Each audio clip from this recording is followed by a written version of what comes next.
no one listened. Now there will be no guild for you people to respond on. Go to her freaking guild for all I care, you traitorous ingrates. I so gracious bent over backwards for. I just love how my generosity is soon forgotten by so many, especially Matt and Sheiky. No matter, I'm removing all my accounts today and blowing up the guild tomorrow. You people want to side with that bitch Tilly? Be my guest. Then you're no freaking friends of mine.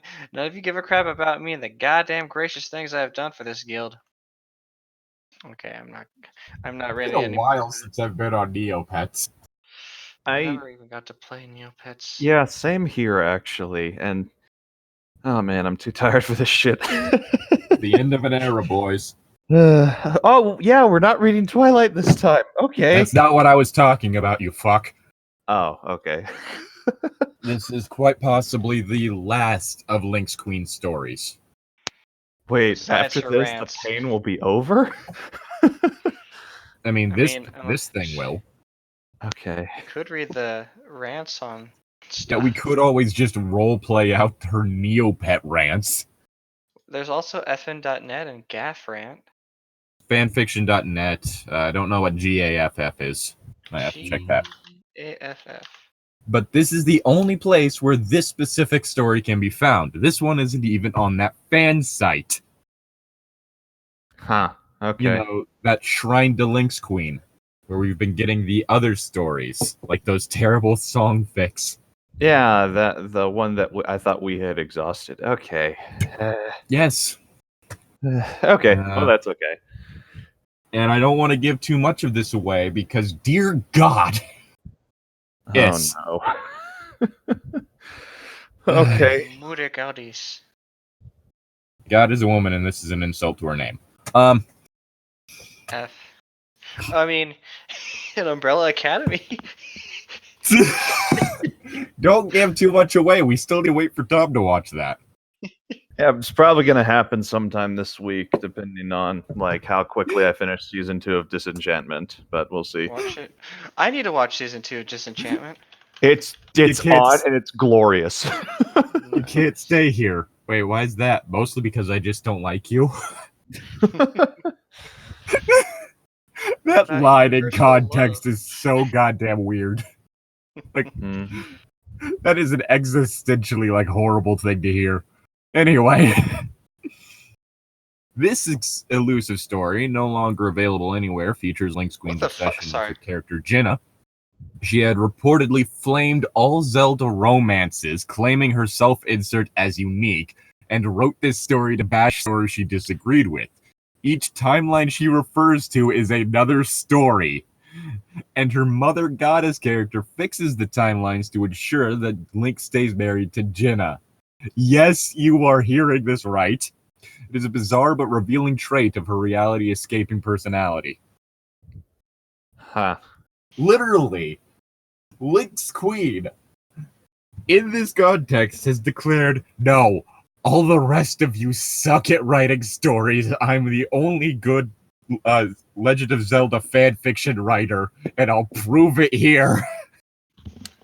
I'm gonna go grab a Dr. Pepper. I need some caffeine.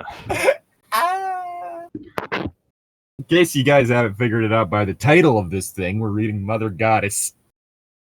Have you already had the title planned out? Well, I mean, I haven't mentioned the title of the story so far, but it is going to be in the title of the episode, as they always are. Alright. So, like, I think even though the title of the whatever you're dealing with is usually in the title of whatever video you're posting, it's still sort of like expected that you say the title out loud anyway. Okay. All right. Author's note: the story is based on a Charizard I created called. Oh God. Sklyina. I wouldn't even name one of my Pokemon this. Sklyina. There we go. Oh my God, is that a fucking pun? She is called the Mother Goddess, and she is the one who created all life. Whatever happened to the actual gods in the Triforce story? Got ignored. Yeah, apparently. And let me just say that this lady is no Coatlicue.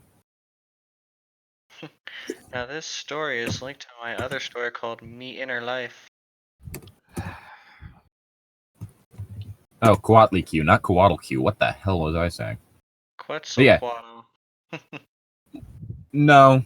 Technically speaking, depending on how you look at it, he's much older. But Coatlicue is an Aztec mother goddess, like Mother Nature goddess. And as you would expect from the Aztecs, she basically just goes around destroying everything. And at one point, she got decapitated by her children, which resulted in her growing 2 snakes to replace her head. Nice. Because the Aztecs are fucking metal. The moon is literally the decapitated head of one of her kids. That's brutal. Yeah. Anyway, this story talks about Cycliana's history with planet Gaia. We already went over this, right? That the world in Legend of Zelda is not actually called Gaia. Yeah. It's like the Light Realm or something like that, right? Yeah. It's not the Light Realm because that's where it's something different. It's not Gaia. This is just. I think it was the Light Realm. I think we checked this, and it was like the Light Realm or something like this. I thought the Light Realm was where the Triforce existed and stuff like that, and like that was where it transported them to, or something like that. Point is it wasn't the name of the of the Greek primordial of the Earth. Yeah, no, it's not called Gaia. Used with any of the Titans because the primordials predate the Titans, which predate the gods, and the Titans overthrew the primordials, who then themselves were overthrown by the gods. Mm-hmm. Yeah, the leader of the primordials was castrated by his son Cronus. And also, something that Rick Riordan got wrong is that the Titan Cronus, the one that led the Titans, had nothing to do with time. He was the Titan of the harvest. There was a Kronos, which would be spelled in English Kronos, who was a time Titan, or like a time primordial. But Cronus, spelled Cronus, is a completely different character and has to do with harvest. Mm-hmm. So he wouldn't have time powers. Well. Which, in the Lightning Thief, he does. Mm-hmm. No, it's not the Lightning Thief. It's the Percy Jackson Olympian series. Yeah. Lightning Thief, he doesn't even Lightning Thief is the first book in the series. Voice. Yes. My mind had a little hiccup whenever I was talking about that, okay? Okay, dude, I'm sorry. God. The planet where Hyrule rests on it. We follow Cycliana down her woes as she talks about her past histories with having to save Hyrule from more than one evil. Excuse me. Oh boy. Now, as you read this, you will find that this story has many references to stories I've seen on this site. Oh boy. That's right, she's calling out the rest of fanfiction.net. Is this the one where Dark Yagami comes in and just fucks with everyone? Oh, God. Yes. Because my brain just needs to deal with that right now. Oh, come on. His story was great. I actually did enjoy that story just because of the sheer stupidity it brought. I was doing great at the beginning, then as it got to the end, I just had a whole fatigue moment. It's like, I can't deal with this anymore. Anyway.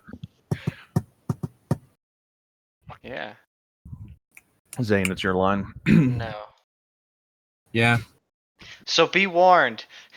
Yep. The Charizards used in this story are all mine, except the ones related to Zelda. Any usage of the Charizards, Skleena, her guardians, Kronos, Ice Dance. Okay. Sorry, that caught me off guard. And my version of Mew, Link's children, Link Jr., Eliesia, Roan, and Rena will be prosecuted without my express permission to use them. Did she get permission to use these people's timelines? No. No, probably not. Fuck you, bitch. I'm about to make my own call-out post. I'm making a call out on my Twitter.com. Lynx Queen the Hedgehog is a fucking bitch.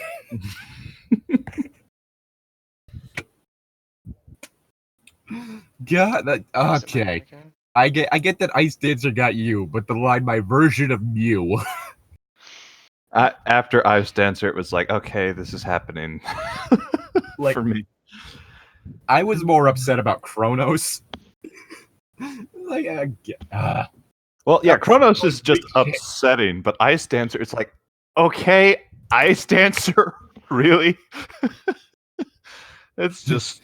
At least use Google Translate to find a name that to figure out a name that could mean Ice Dancer. Yeah, like do something like Scandinavian or something. I don't know. And of course, she had to be mainstream enough to call it Gaia instead of like Midgard, Ymir's dead corpse, or Zipocli.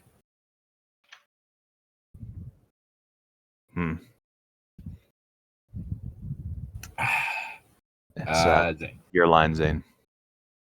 Yeah? Mm-hmm. Sorry. No, I'm just literally, I was like, alright, bet. I'm going to look up names related to like winter and snow and see if I can figure something out. Mm-hmm. I found out that apparently Oleander is related to poison, so you could actually have a character named Oleander and have that be a name with a negative context. Okay. Yeah. Also, are we ever going to read the fan fictions that she's calling out in here? We'd have to figure out which ones they are. Let's read this. Actually, I could probably check because Zelda Queen did a sporking of this, if memory serves, and actually mentioned some of the fan fictions called out by name. So if I go over to her sporking of it, I could probably find them. All right, let's see. If they're still on fanfiction.net. Mm-hmm. I put, right? Yes, I put. I put years of sweat, blood, and soul into their creation. I don't want them stolen. I will protect them with all legal avenues. Original OC, do not steal. I'm gonna steal it. I see it. I see it. I'm stealing it. Rated PG equals 13 for adult language, fuck, blood content, double fuck, and violence, triple fuck. Oh, fuck yeah. The Mother Goddess.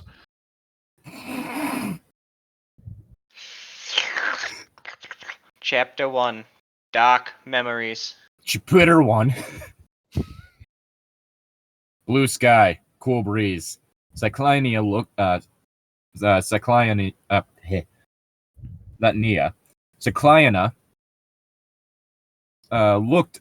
looked up from the balcony of her castle in the 5th dimension. The wind blew through. Okay, that's at least that's a constant. Some things never change.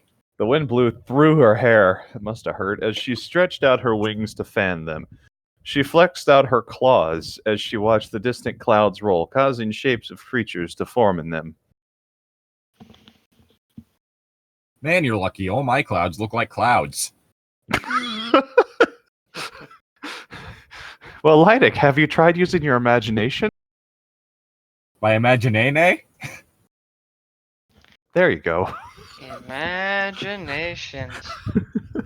The beautiful scenery of the land Bello always made for peaceful thoughts. Just that one planet in Rick and Morty with the sun that's always screaming.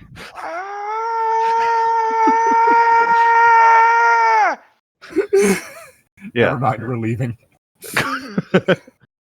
She sniffed the air and a familiar scent filled her nostrils.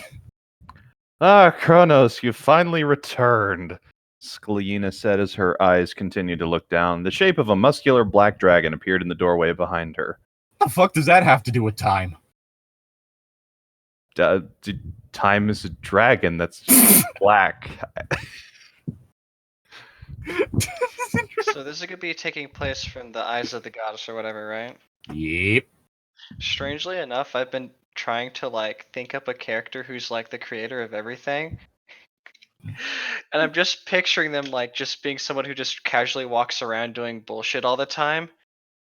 And when someone calls them out with them, like you could, like cure all the diseases. You could, make crops last forever. Why don't you do it? And they just kind of look at them, blink, and say, "I could, but it'll cost you your freedom." I don't know. I just immediately thought of just like character development, the walking off. No, but it's just like listen here. If you want me to do everything for you, I better get praised for it. But I'm pretty sure you don't want to be constantly praising me, so I'm not helping you. Because like world peace and stuff like that would definitely infringe on free will. Mm-hmm. The disease one, I guess that would more infringe on the free will of other life forms. Yeah, I created them for a reason. Why? I'm not going to fuck you. I'm not going to just suddenly extinct something to convenience you. You're already doing that on your own. Oh my gosh, I could just picture just like, why have I not taught you how to cure cancer? Because we haven't gotten that far into the tech tree yet. If I gave you the cure for cancer, I'd have to give you a vast swath of technological advancements you're not ready for. If I were to cure cancer for you guys, I'd also have to have your lifespans all just to even it out. And you've only got 100 years to live. Oh, you want the cure for cancer? Guys. Now it's 50. That's not fair. Aw, that's so sad. I didn't make this world to be fair. You guys are already playing on easy mode. If you want, I could turn you into a mouse. You think bears have it as easy as you? Do you want me to turn you into a bear? See how you last? See how long you last as a fucking bear, bitch. You don't see the bears complaining. Where's this conversation going? I mean, I'm happily going along for the ride, but I'm just curious. It was either that or I make a Dragon Maid reference. I think part of the joke is just the whole thing of making a all-loving interventionist god character doesn't work as well as making a god who actually has character flaws and a personality. Less plot holes. Less plot holes. I mean, you're not wrong. I mean, this universe has a lot of plot holes. A good thing she's getting rid of the other alternate universes, or that'd be even more plot holes. No, I was talking about this one. Yeah, that's what I mean. That we're getting rid of the other ones? We're in. What? We have plot holes? Llytic, those are called black holes. Those are anomalies. No, that's not what I was talking. Okay, that's fine. Just No, he's talking about black holes. He's talking about your ass. Have you seen that thing? Woo, goes on for miles. Whose line is it? It's Zane's line. Yep. He flapped his wings before folding them and approaching her. Why did he do that? Because he's a dragon. Because she smells and he's flapping the smell away. My liege, you haven't showered today, have you? I just finished my rounds around planet Gaia. Kronos said as his yellow eyes moved across the peaceful landscape. Probably should get those back at his skull. All is peaceful, even in the land of Hyrule. Zakliana looked up once more, then gracefully turned her cat face towards. All right, I'm done. I'm tapping out here. Nope. You can't say sorry. God is a furry. God is a furry. I'm about to have to take myself on a long drive. I wasn't ready for this. I wasn't expecting this, and I don't want this. How dare you have the audacity to call other people out, then give Hyrule a fucking cat-faced god? It is not even one of the cool ones, like any of the Egyptian ones that go around murdering the shit out of people or doing medicine. Oh no, you're not supposed to have medicine? Well, no, like one of the Egyptian lion goddesses is like a goddess of medicine. Memory And serves. she murders people if they do it wrong? No. One of the other ones murders people. There's like 3 lion-headed goddesses. You said they murder people for medicine. What the fuck are you talking about there I then? said or do medicine. Yeah, it was 2 Okay. separate instances. That's far less Because like interesting. the murder happy one was created from, I believe, Ra's eye, like literally just like taken out of his head and turned into a goddess. Mm-hmm. And she just started killing the shit out of people. Was Ra also a very angry god? I think he was Ra's going the senile sun. at the time. Because basically, whichever god is in charge of the sun at that time, because it actually did switch over throughout history, and myths would be created to explain why it switched over instead of just a sudden change in who's in charge. Basically, whichever god was in charge of the sun at the time in Egypt would have to take mortal form, which would cause them to also age. And so before Ra stepped down, he started going senile. Mm-hmm. Ah. It just started doing some really dumb shit. So when they age in their mortal form, do they like, de-age when they are out of it and they don't have sun duty anymore? Nope. Well, they kind of do. Basically, they no longer, once they shed their mortal form, they just go back to being purely, like, divine. And so, like, any of those mental problems that they had just kind of disappear as well as the physical ones. But they can't do it again? I'm pretty sure they could step in again afterwards. It's just the whole thing of Egypt, I guess, hasn't lasted long. Ancient Egypt didn't last long enough for that to happen. Mm-hmm. For people to go like, why don't we bring this god back? Maybe they're just like, fuck that, I don't want to be with the sun anymore. Well, no, the sun was always important. Even when Egypt was briefly monotheistic, the sun, the god was like the only god was the sun. Mm-hmm. I mean, like, they don't want to do it more than once, like Well, how like- George Washington was fed up with a 2-term presidency and he just stopped for that kind of thing. Fuck this shit, I ain't growing old again. Yeah, that kind of thing. I mean, granted, also every night they have to fight a giant snake trying to devour the earth. Mm-hmm. In mortal form? Yep. They Mhm. die every night and then get resurrected in the morning. That's hilariously upsetting. Imagine having to die every night, and you're also growing older. Yeah, no wonder they don't want to come back. Oh my god, being a god for Egypt is like living Dark Souls in real life. It's divine, it's god-level Dark Souls. Just constantly dying. Specifically Dark Souls 2, in which every time you die, a little bit of your max life gets chipped away until you're to nothing. What happens when you run out of max life? I don't know. I haven't gotten that far yet. I haven't let it get that far. I'm too scared to find out. Whose line is it? It's my line. I'm getting ready to read. Her emerald green eyes stared down into his. Did you patrol all versions and timelines, especially the one where Link's wife has obtained elemental powers? Yeah, that's still never been explained. That wasn't even the fun thing you could have done with that, with the constant mentionings, like her having like this weird animal side.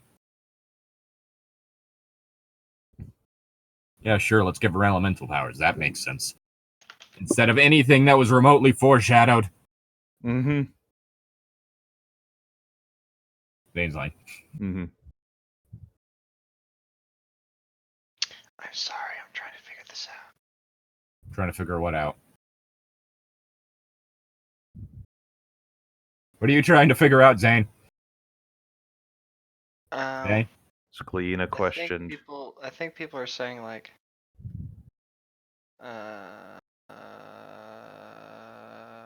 50% is the most you can lose in Dark Souls 2.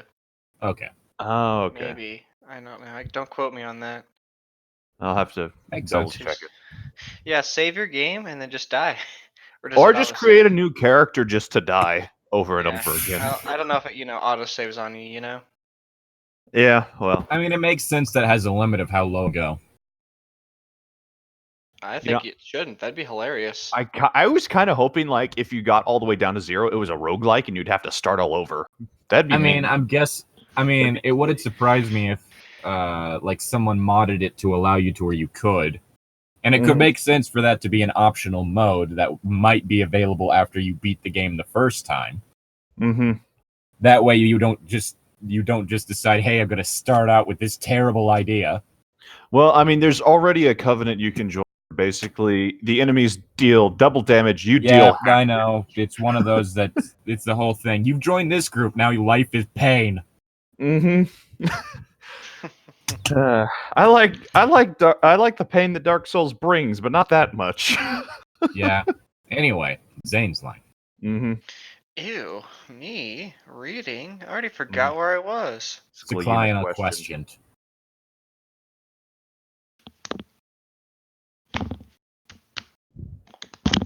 Oh, Sky in a question here. Ears twitching. Yes, I did, Mother. All is quiet. No signs of eval in all versions of Hyrule. I think you missed a Gerudo. Chrono's tail twitched as he scanned over his skyless expression. With a sigh, Skylar resumed looking over the landscape. I'm gonna piss on it. You really want to be in a hot topic. Eggman, I peed in your wife. She's mine now. That's how this works.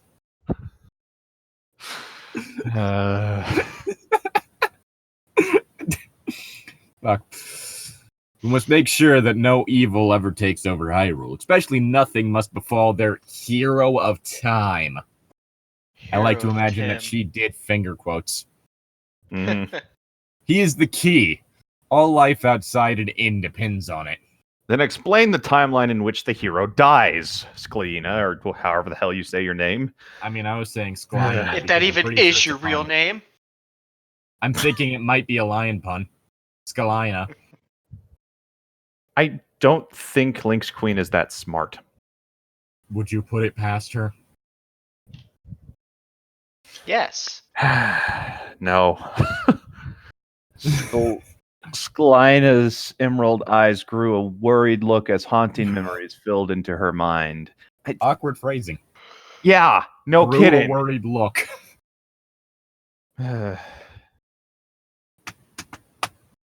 Zane. What? Your line. I refuse to read this, okay? Read it. Read it, you bitch. Zane, come on. Even with my powers, my prime directive will always stand, though. Don't you hate it when the programming for your gods is faulty? Feel like there's a Assassin's Creed joke to be made with the last two ones. Being as you can fight Anubis in the Egypt one. Really? Nice. Do not interfere with the lives of my children.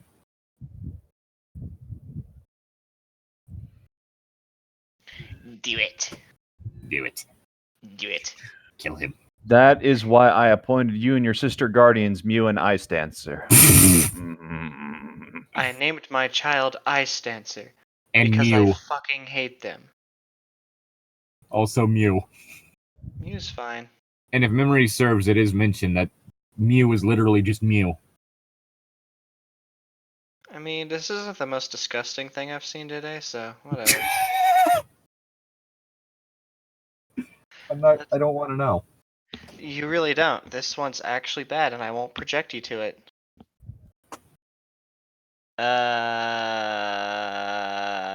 Is it my line? Kronos'. Kronos' nostrils flared Yeah. Kronos' nostrils flared as stared at Silas' back. Fuck everything about that. Let's not bring the good name of Sila into this. You guys are bad enough having to deal with fucking Cersei. There we go. As well as being chained to the bottom of the ocean. Oof. Next to Charbonus.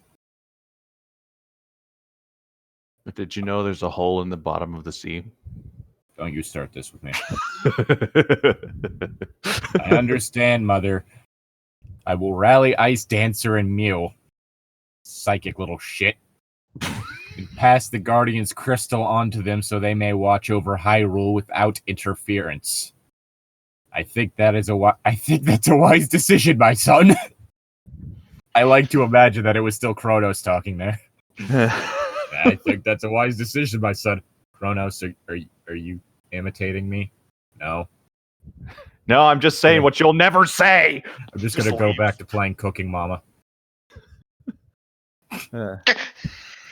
Now go find your sisters and keep Hyrule protected. We must never have any more incidents as we have in the past. Skalina said, her voice filled with concern.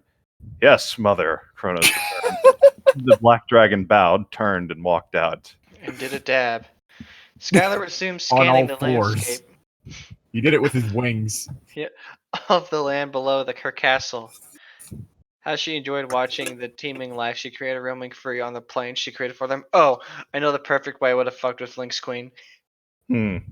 Had Link cheat on whatever the fuck her name was with the goddess. This is my creation. I made this body, so I get to fuck it. Just gonna say that I'm pretty sure that there are some like incest hentais with that plot. Gross. I made this. I get to fuck it. Don't tell me that people in Japan wouldn't do that. Specifically hentai writers. God. Anyway. Anywho. Let's see. What was it? But today she could not enjoy her usual way to relax. Her mind was filled with haunting memories of past incidents where evil in many shapes almost took over Hyrule. Other Mary Sue writers. Oh no. Oh no! Anything but that! Oh no! It's like when your party made primarily of rogues is terrified of other bandits. And then you have the one paladin. Oh, what? So it's okay when you guys do it? Yes. That could be an interesting premise for a D&D party, not gonna lie. A whole bunch of rogues and one paladin. Mm-hmm. I feel like they have to be more of a neutral good paladin than like lawful good. And so more it's just like they're babysitting the party than anything. Yeah. Or at least not lawful good, you know? Yeah, not lawful good anyway. Make him chaotic good. I'm just imagining them like having like weirdly like almost like acting like a parent to the entire like one of the rogues like starts reaching into another person's pocket and they just like smack their wrist. No. What was that for? No. But no. Go to your room and think about what you've done. But no. Just the rest of that session, just that one character sitting in the room they rented in the tavern. Just literally looking at the wall. Just like sitting with their knees like drawn to their chest, their arms wrapped around it, just pouting. Just silently crying. Never let me have any fun. You're not my real dad. Then why do you let me boss you around? It's an entire party of daddy issues. We need to get them to this checkpoint so they can do a mission for our kingdom. Mm-hmm. We want you to guard them on their way. Mm-hmm. From themselves. And the local townspeople. We can't let them... Anyway. Hyrule is the key. Hyrule was the key. The one she used to connect all life she created. It was the prototype used in creating her children. Her children are made out of building material? No, building material is made out of her children. Oh, God. We are all gingerbread. By doing so, all life outside of Hyrule and beyond the planet is now linked to it, but it is Link who held the key. This seems like a really poor system. Just a little bit. It's a load-bearing universe. That does not seem like it would go well. You destroy that one universe and the rest of them just collapse. I mean, unless you were an evil god, but like... Like I said, load-bearing universe. Link is the first wave of protection that Hyrule has, but most of all, he is linked to the Triforce. Yes, Get we it! know this. It was the Triforce in which Scalia created through the goddesses as the center of Hyrule's creation. I swear that you're just like gargling the name on purpose at this point. Scalia is how I originally said it. Then you said play on lion. Now I'm trying to do that and it's not working. So I'm probably just going to go back. Scaliana? Is that what? Okay. That's how I've been saying it. Scaliana. Okay. That's easier. Soft I. Scaliana. Scaliana. Okay. All right. I'll try that from now on. Maybe that will sound less terrible.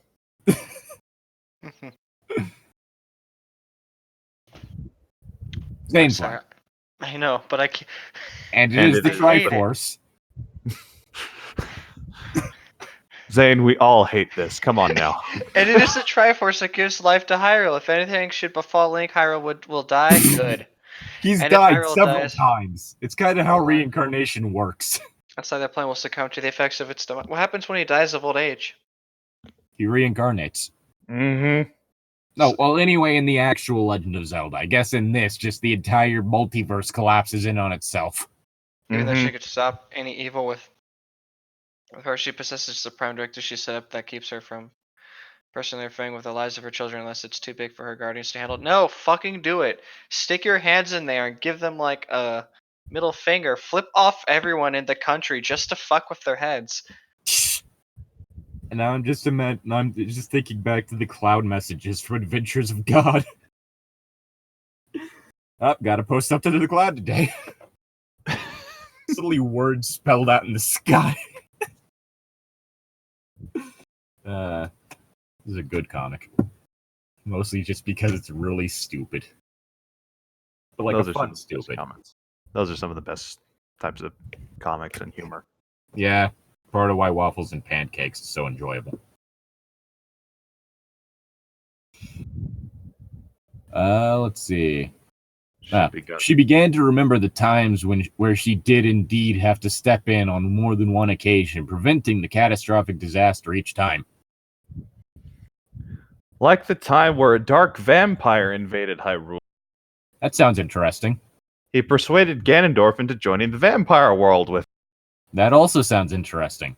Together they infected half of Hyrule with the vampire virus, including Link, and left a trail of blood behind them. Nice. Oh, we might need to find this one. Yeah, that sounds fucking awesome. Vampires at Hyrule? I wonder how they would work in Hyrule, if it's like they have their own special rules because it's Hyrule, or... There's only one way to figure that out. Mm-hmm. Zane's line. No thanks. I still can't be paying attention. Fuck. What was even worse? What was even worse is with No. Yeah, hold on. Fuck you. Sorry. When Sorry. the Triforce was severed due to him being infected, the land fell sick, causing disasters on neighboring worlds. She physically had to go there and dispose of the evil being. The stress it caused, she remembered that it took nearly a week to clean out the virus and turn all infected back to normal. Spoil sport. Because fuck your interesting idea. Also, I'm wondering if him being disconnected from the Triforce was part of the actual story or just a thing that that Link's Queen specifically came up with. Because it wouldn't surprise me if it was the latter.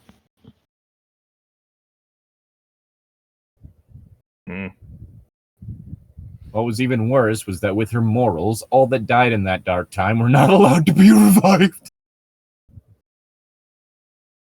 I know. Sounds less like morals and more lack of morals. Just gonna say that. I mean, honestly, it's just a good idea in general not to revive an entire country, regardless of whether or not you're a god. True. Also from a story perspective. True. The only one who is an exception is Link, since he is the key. Oh my! Just stop. But thank God. The key master. I need to watch that movie again. But Ghostbusters too. No. That was first Ghostbusters. The first one, Yeah, the best first one. Second one. Well, I mean, the second one wasn't bad. Yeah, no, but the first one had the whole mood slime thing. That was kind of interesting. Also, Vigo the Carpathian. I need to watch the second one all the way through. I've seen bits and pieces of it, but it's been a while. But thank God Link was not added to the body count. What a mess that would be for the rest of all life. The Dark event nearly caused havoc on other races as the virus started spreading to other worlds. Okay, that's an actually interesting idea. Is other realms in the multiverse being infected by a virus started in one? I think that might be the plot of Marvel Zombies, actually, now that I think about it.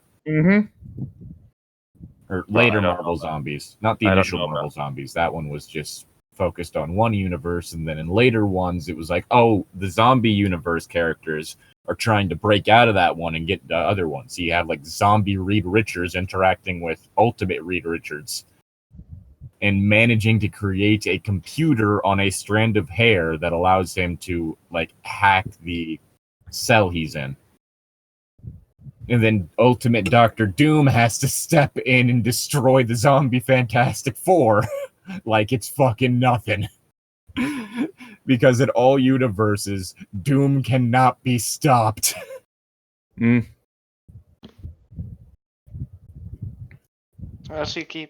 So Doom doesn't lose? I mean, we're talking about a guy who basically has managed to create, like, both magic and scientific, like, workarounds for just about everything. Like, he's a normal human, but he's taken punches from he's taken hits from the Infinity Gauntlet and walked it off. Which is why I hate the fact that every time they do Doctor Doom in, like, the fucking, like, in a movie, it's always done horribly. It's like, instead of having him be a dictator of his own, like a ruler of his own country, it's like, nah, we just need to have it to where he's someone who was working alongside Fantastic Four before they became the Fantastic Four. Instead of, oh, hey, here's a child of a gypsy whose mother sold her soul to Satan.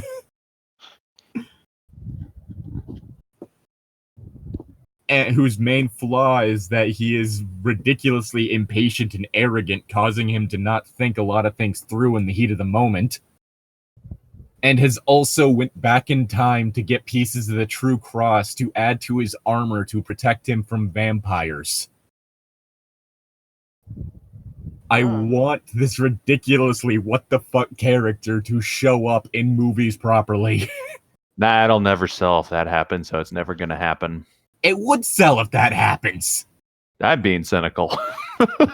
Yeah. It's more just the fact that studios don't, or like half the time Fox didn't think that doing it properly would work. Disney might. I mean, they decided to do, like the Guardians of the Galaxy, which was a team no one had ever heard of before. Except for that's probably the best part of the Marvel Cinematic Universe. But whose line is goddamn who's it's Zane's line. God. Holy shit. There we go. The only one whose exception is Link? No, I just read that. Then it was the additional cleaning that it took her to rid the worlds of the virus and restore the lives that were affected. Then there was the time Link was lured to the water temple by the altar image of himself. That happens sometimes. What atrocity that was! It sickens Scalina. Is that Scalina? Scalina for days, as she remembered that Link's copy lured him there in an act of dark lust. So you guys want to try to find this one too? Not especially, but that's just me. X-Link fan fiction. Yeah, not especially, but that's me. I mean, granted, with how it's being presented here, this one might actually be one that was worthy of calling out because some people have some rather concerning fantasies. Mm-hmm. I'm not talking about the self-cest. Mostly. Zane.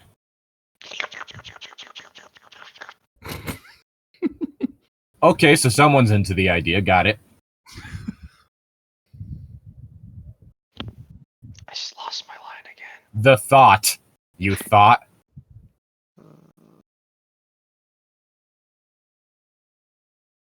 The thought of it made her stomach lurch.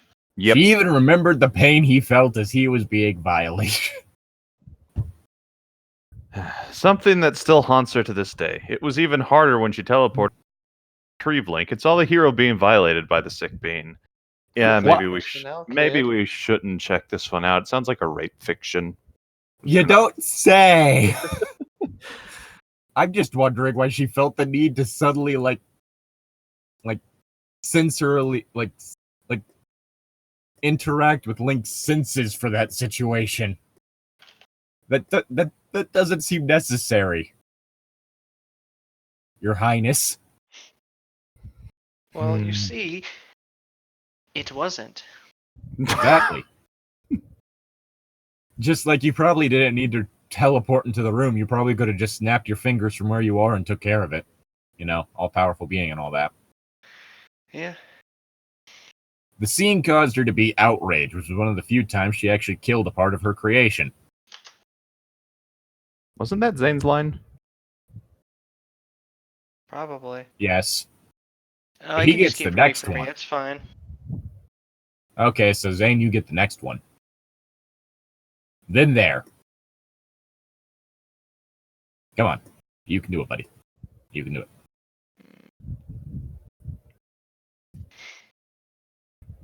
There were the countless times where Ganondorf also tried to lure Link into a triangle of dark lust. Wait, is this a Link, Ganondorf, and Zelda three-way that we're implied here? Nice. Because that would actually be kind of interesting, provided that it was consensual. Now Tom's line. Each incident was worse than the last. Now Zane's line.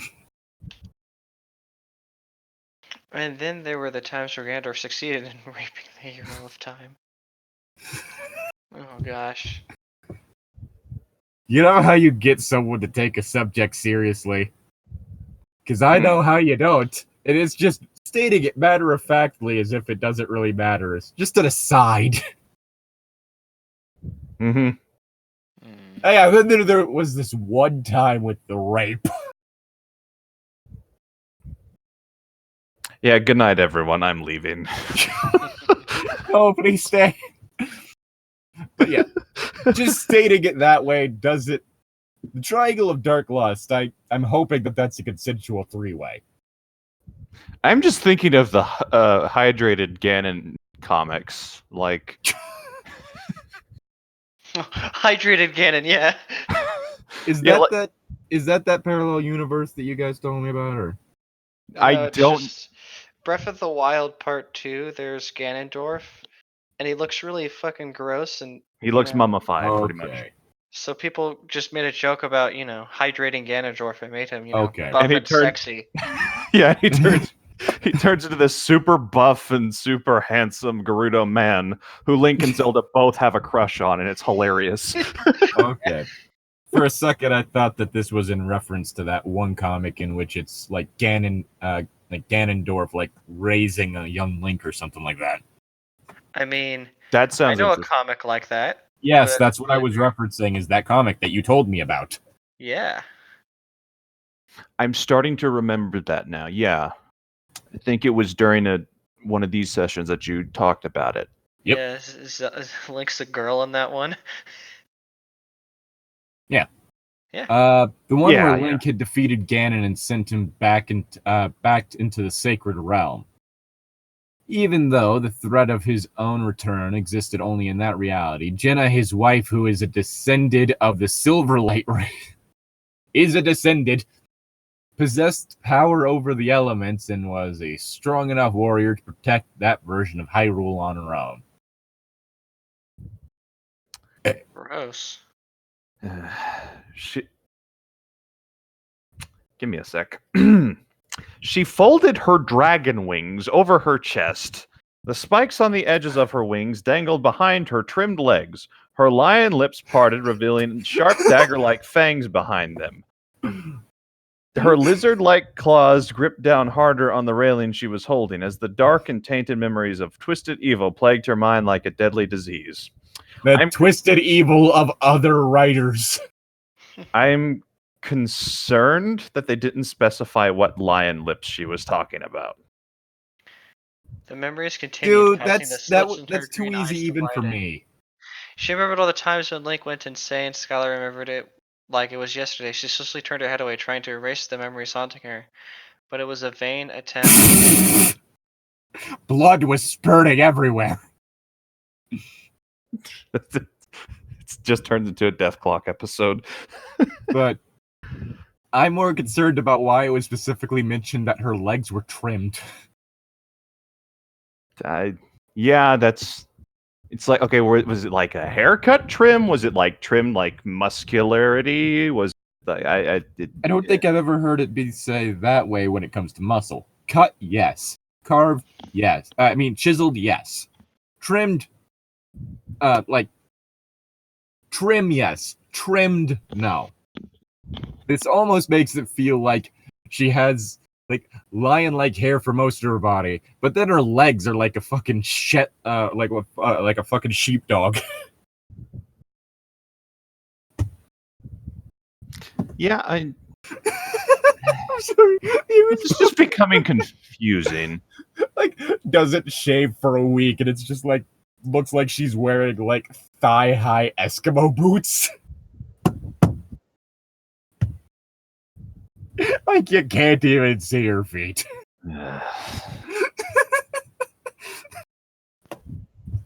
It has been too long a day for this. It shouldn't be a funny image to me, but it is so stupid. Anyway. Anywho. Whose line? It was Tom. It was No, Zane. it was Lydic's line. So it's mine.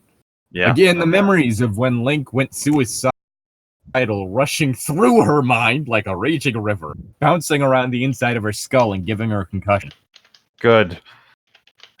One instance. Divine concussion. One instance in one timeline after Link defeated Ganondorf, he refused to be sent back in time. After he denied this to Zelda, she planned a secret plot of revenge, wanting to have him hanged for rape against her and others. What? What is it with all the people in the rape fix? I don't want to know. We're talking to a girl that made a story with water sports, so... Well, no, this is like in reference to other people's fan fiction, so this is more the whole thing of like... Is it just because it's like a dark, edgy subject? Maybe? I don't know. I don't want to know. It's just... Because the subject can be handled in stories. It's just... It can be used in ways that are just horrific. And just... Well, no, if you're just doing it to be horrific, then it's typically not done right. On top of that, like most of the time when it's done that, it's not how it affects that character, but instead how it affects the characters around them, which is doing it wrong. Which is one of the issues you tend to see with male writers, is that they tend to show more how it like affects the men in the character's life instead of the character themselves.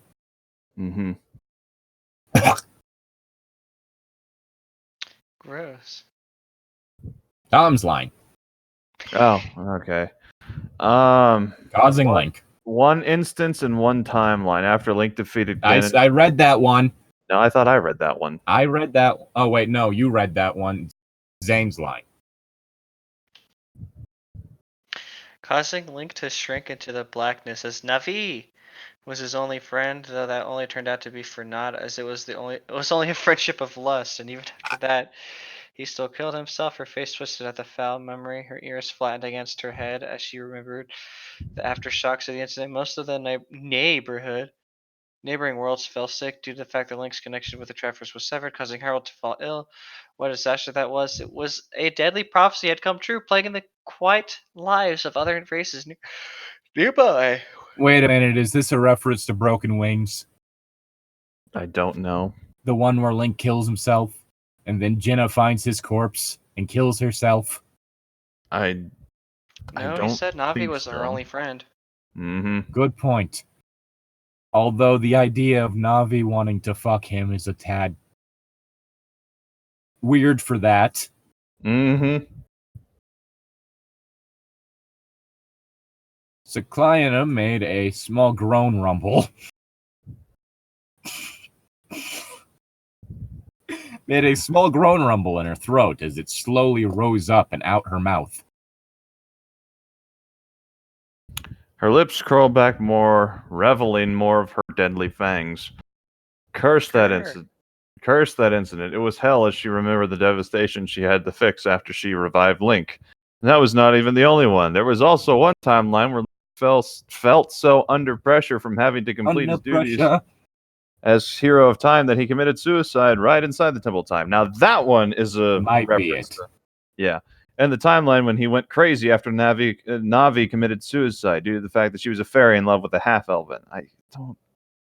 Okay, it was pointed to me that there is a non-canon comic in which he's referred to as a half-elf, but nowhere in the source material. Mm-hmm. Additionally, everyone has those ears. Most people have those ears. All the human-looking characters have those ears.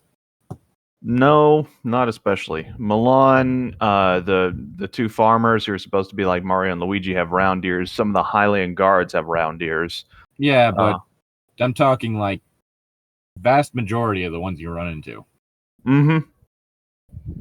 Round ears is the exception, not the rule. True. Well, in Twilight Princess, it seems to be more of the rule than the exception. But it's weird. The Zelda timeline is very convoluted and ridiculous. In a good way, usually. Who's line? Who Zane. do you fucking think? Elvis. Again, the disaster I wish I could do an Elvis impression. She tightened her grip on the railing, her tail swishing vigorously as the memories of death continued. The timeline where Gandalf tricked Link into believing that the only one person can survive with the Triforce and that Dark Hour Link killed Zelda and then let Gandalf kill him. He was actually tricked into believing that crazy notion that he was a tattered, tortured soul and should die anyway. There were even times where Link went on a killing spree. Like the one where he felt like he was repeating the same events over and over again. Oh my god, Link trapped at Groundhog Day. This caused him to have an insanity trip, so he made sure that he killed everyone possible, including all his friends and himself, so that he would not have to repeat these events again. And it was in those timelines where she was not allowed to revive the people he left dead in his wake. God, this is so stupid. This is just a big complaint about just all these other writers. Yeah. But not in a way that's in any way interesting. Again, you're basically just having us, like, watch this character reminisce. That's it. She's just sitting there, looking out over her balcony angrily, and occasionally grumbling. That is not how you do good character. No, it's not. Again, it was another disaster where Cycliana had to fix the tragic events that plagued the races of neighboring worlds where Link's connection with the Triforce was severed. She even remembered the time where a faceless dark evil invaded Hyrule and ravaged the land in the act of bloodlust. Oh Bless man, you. it would have been more interesting if it was without the blood.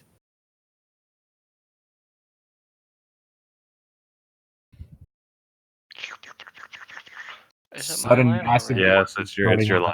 Hyrule.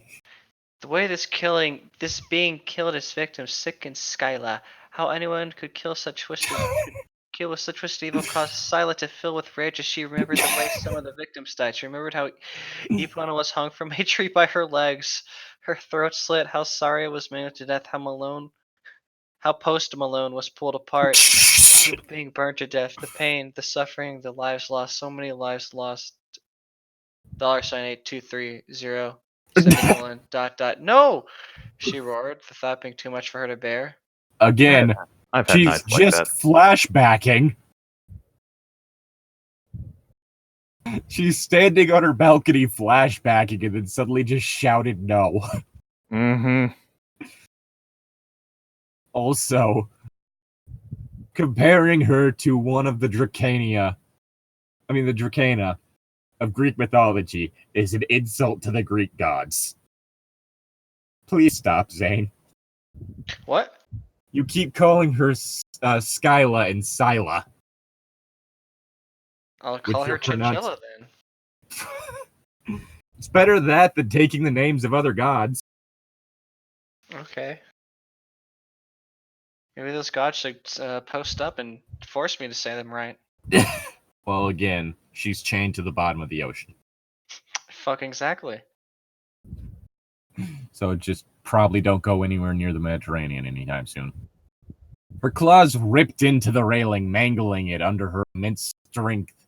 You know, you'd think the divine, architecture would probably be a bit sturdier. Nah, it'll just reform after it breaks. It's okay. It has a healing factor. Yeah, there we go. As she gritted her long fangs together, breathing heavily, she swiftly spread her wings out wide, her white gown whipping wildly around her clawed feet as her body shook with a deadly rage. She stared wide-eyed at a blanket of nothingness as she was blinded by the flashing memories of twisted darkness. She feared for the lives of her children, and she knew that she had the power to stop anything, but it was her morals that kept her from making her feel so helpless. Again, you know what will probably be better?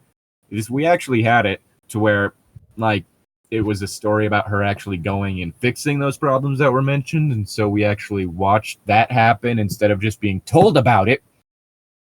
Exposition. Hooray. That's what I want to read. Exposition makes me want to fucking shank you.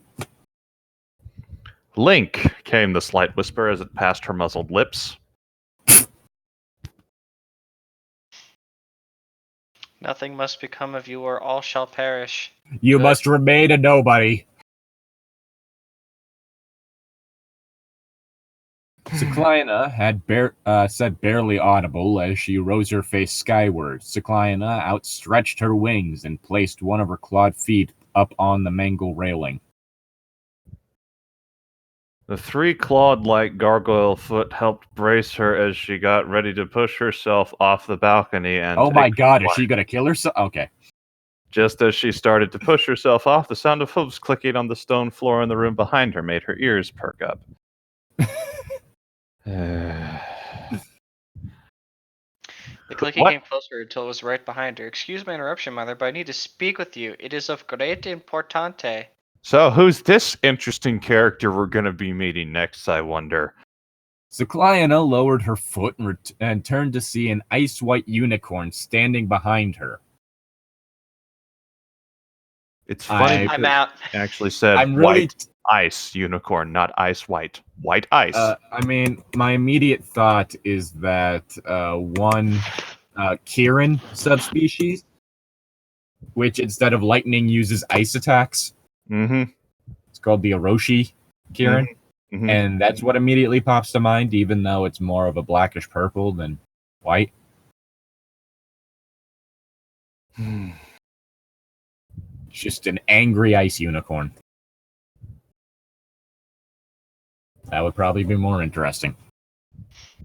Angry. Angry. Mm-hmm. Hangry. I was going to say that. Standing behind her. The unicorn's black eyes shone with great urgency. Ice Dancer, my daughter, what is wrong? Man, shoving that horse out of yourself probably didn't feel good.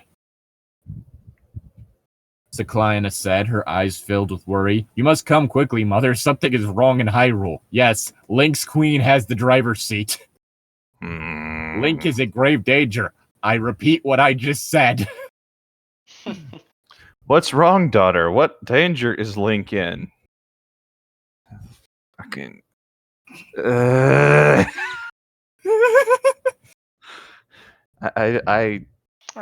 hate this so much. It's Ganondorf, Mother. Oh my god, I swear, if it's another threesome again, no! in the timeline where Ganondorf still exists, he never left. Yeah. Permanently. Mm-hmm. He's returned to seek vengeance on Link. He's already hunted down his family and is proceeding to take out his revenge on them. It tastes like Chinese food. Ice Dancer said with begging urgency. Should I read the next Revenge line? is a dish best served in a take-home container. Should I read the next line? Yes, that's what happened last time this happened. Skalina just stared at her with unblinking eyes, her whole being shaking as if there was an earthquake. There, in fact, was. The damage done to the building was immense. As it turns out, it was a load-bearing railing on that balcony. She wasn't the best architect. And also the building was completely alive and could feel everything that happened to it, especially being torn apart. It caused it great pain. She wasn't the best architect.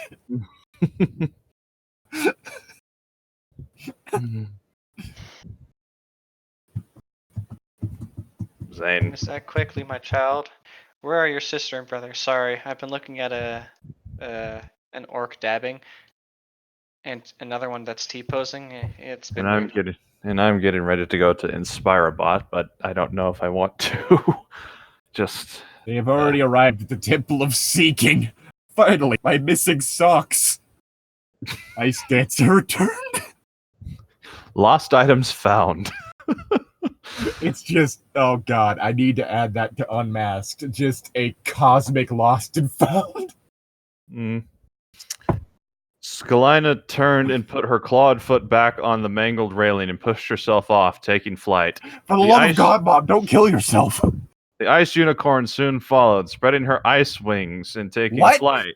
And taking ice flight, following Skalina in pursuit.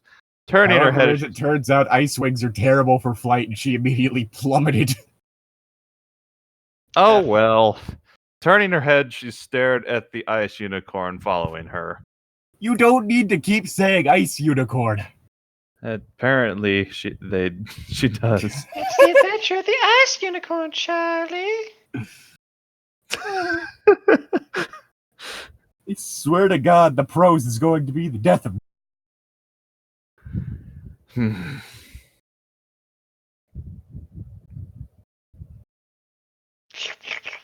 I believe it's Zane's line. Mm-hmm. We must. What's after that? Hurry. And after that? Daughter. Can you just keep going? No.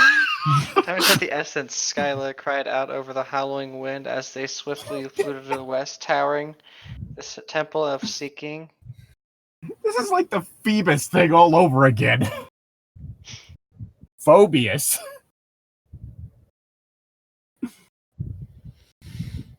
Only that one, there was at least an excuse because someone could read Phoebus that way. Llytic, it's your line. I know, I'm trying to figure out where the rest of the letters went. I don't know either. The sky was setting off tones of deep pink and lavender. Why was there a comma? The sun nearly fading from the horizon as Skalina and Ice Dancer arrived at the Temple of Seeking. Doesn't everything in this have such great names? Yes. Great names. Landing softly on the cobblestone road that led to the temple, Skalina watched as the sun slowly faded into the horizon while Ice Dancer landed nearby, her hooves clicking on the cobblestone as she landed. Unfortunately, her mere presence caused it to ice over and everyone slipped and fell on their ass. It was hilarious. Swiftly, Skalina turned and faced the Temple of Seeking, her face reflecting concern, her eyes filled with fear as she walked down the cobblestone road, the temple looming over her as she came closer. Stopping in front of the massive ivory doors, Ice Dancer came to a stop behind Skalina as she waved a clawed hand. A white light started glowing around it, the scales of her hand reflecting off the light as it reached to the ivory doors, slowly opening them. Walking inside, Skalina walked down the dimly lit corridors. The only source of light came from the torches lit along the ivory walls. Because everything's made of ivory, guys. We got to remember that. They made their way to the central chamber, the place where the crystal of seeking rested. Slowly, the doors of the central chamber opened, revealing a beautifully set room. Do you mean revealing? Nope, it's reveling. That is it's what not is even spelled right, though. There should be two L's in reveling. Mm-hmm. A soft white glow illuminated from the room, its pearl white walls reflecting off the smooth glassy floor. The room was a circular shape. Its dome-shaped ceiling shone with beautiful paintings of each species of life still created. That seems like it'd be a lot of paintings. It would be a lot of paintings. Is it all to scale? So, like, the bacteria ones are, like, impossible to see? Probably. That's also a lot of bacteria. Mm-hmm. And viruses. Well, viruses kind of depends. I mean, technically speaking, viruses do have species, but there's the question of whether or not they are technically life. Mm-hmm. At least we know prions aren't on there. Because they're just defective proteins. At the center of the painting sat at the Triforce as the symbol for the creation of all life. Yeah, that's what it means. Mm-hmm. In the center sat the Crystal of Seeking. Finally, I could find my keys. Its peaceful glow extending its reach into the dark quarters Skalina was standing in. Waking forth, two figures looked up in Skalina's direction. Moving in front of the crystal, the shapes revealed a massive muscular black dragon and a beautiful pink-light cat with blue eyes and a long tail. Oh my god, it's actually Mew. I wasn't kidding! Oh, I was hoping you were. You think I would joke about this shit? Yes! No! You think she came up with the name Mew on her own? No, I was hoping that she had...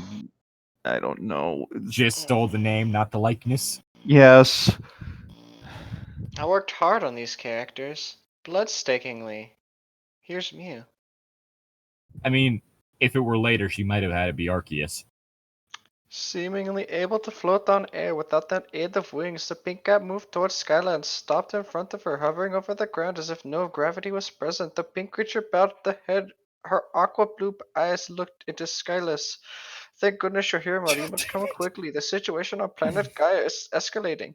Link's life is in danger. Ganondorf is getting closer to completing his revenge against Link. I swear you're doing the name on purpose at this point. I just never bothered remembering it. I don't even know what you've said at this point, what the real name is. The L is in front of the Y. Okay.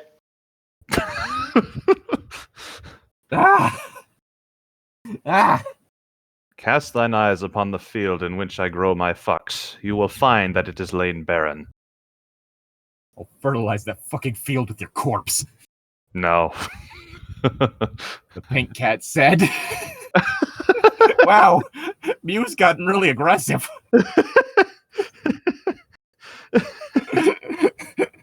Apparently in the original Japanese movie, Mew was actually just kind of a jerk to Mewtwo. That wouldn't surprise me. Her eyes welling up with fear, just fearfully saying, I'll fertilize the field with your corpse. Not even sure how it did that. A fearful death threat. How the fuck does that work? Fucking miracles. I'll kill you! I'll fucking kill you! Gosh, Mickey. I'll fucking do it again.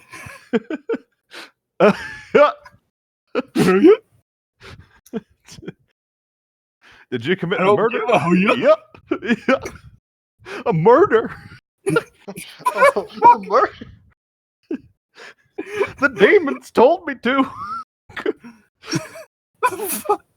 Mew, my child, we must ask quickly, then Skalina replied, folding her wings over her chest and advancing towards the crystal. The four of them surrounded the crystal of seeking, its soft white glow getting brighter as they concentrated their energy into it, giving the crystal life. It grew arms and then legs. Then it punched them in the face and ran out the door. Slowly, as if a portal was being opened up in time, images of figures fighting appeared in the crystal's center.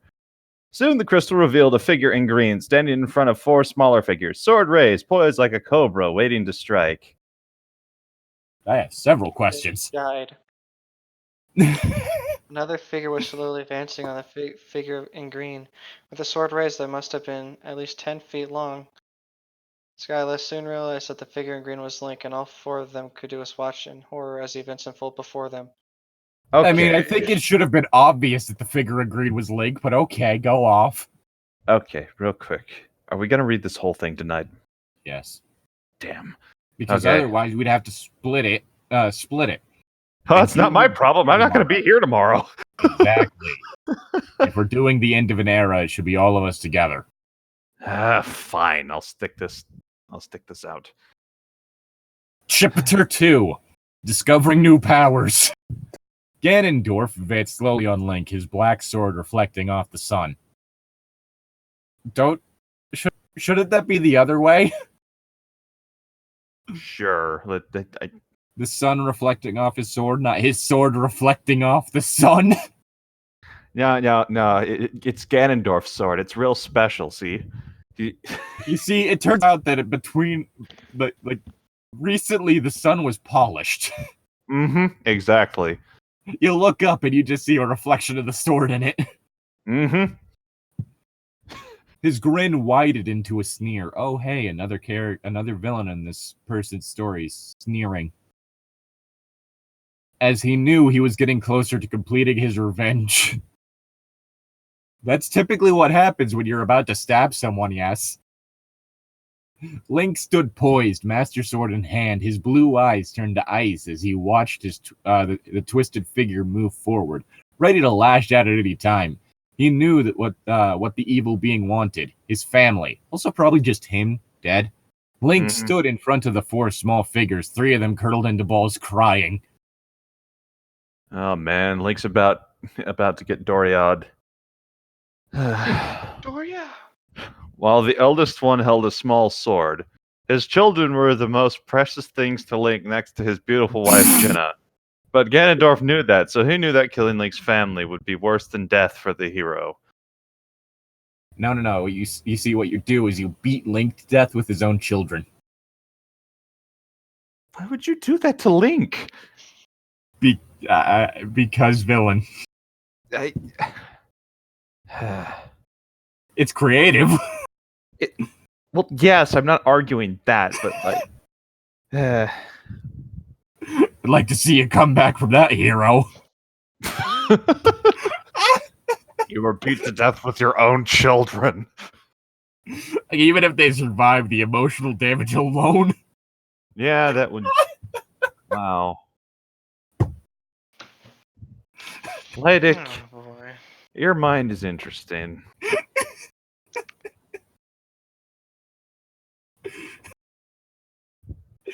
I can see that being done as like a parody of the stereotypical hurting the hero's family to get to the hero. To just take it to the most horrific logical extreme. Hurting the hero with the hero's family. Just picks up a kid and just chucks him at the hero as hard as it can. Grabs child by ankle and uses them as a club. Or ties ropes to their ankles and ties the rest of those ropes to a stick and uses them as a flail, a 3-child flail. As they're spinning and it's just like a Doppler effect with the screaming. I hate my mind sometimes.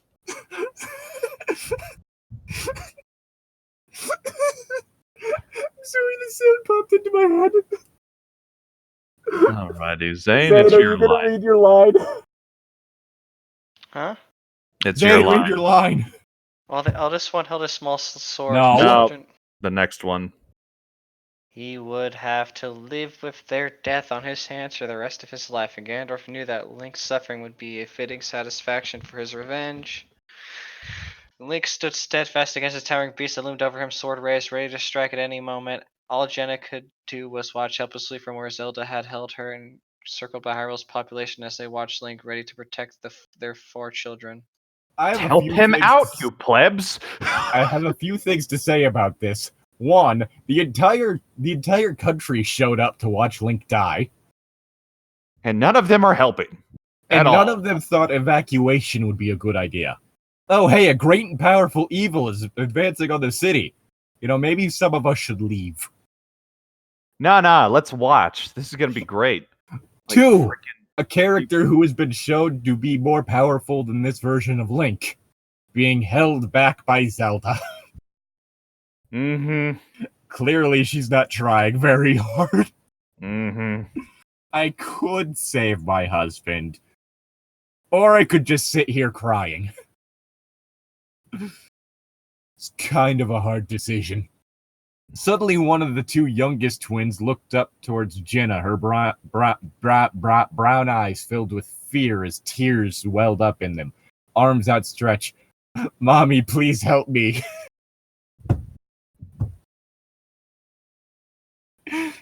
Hey, nothing has happened yet for you to need help right now.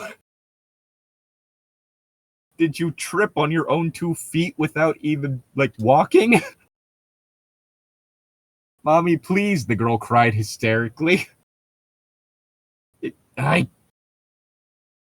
Nothing has happened for you to be crying out for help. It's not like you tried to run away from Ganondorf and tripped.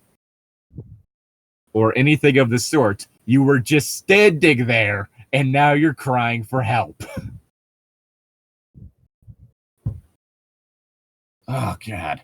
Jenna gripped into the ground for all it was worth, which wasn't much. It was all she could do to keep from running to where her crying child was sitting. You're all useless. You're all fucking useless. Link's standing there. Help me, you idiots! It's fucking. Help! Oh, God. They're making the party from Zane's campaign of Monster of the Week look competent. For the love of God, will somebody help me? Anyway. Link looked at his son? I haven't finished. Fuck. I haven't read my line yet. Tears welled up in her eyes as she watched her little daughters pleas to save her. It's okay, Rena. Mommy's right here. All 12 of them. Stay right where you are. Daddy will protect you. Meanwhile, Link is being sliced in half. Jenna cried her face. Stained with tears as her daughter continued her pleas for help. Suddenly, the eldest son ran from behind Link, holding the Kokiri's sword. It's Kokiri's sword, you idiot! Up in front of him and stood next to his father, ready to join the fight. No, and pound 8230 semicolon. Link, my son, what are you doing? Jenna cried as she tried feebly to push past the sages who held her back. Okay, Jenna's apparently powerful in this. Why are you holding her back? She could help him. How are you holding her back?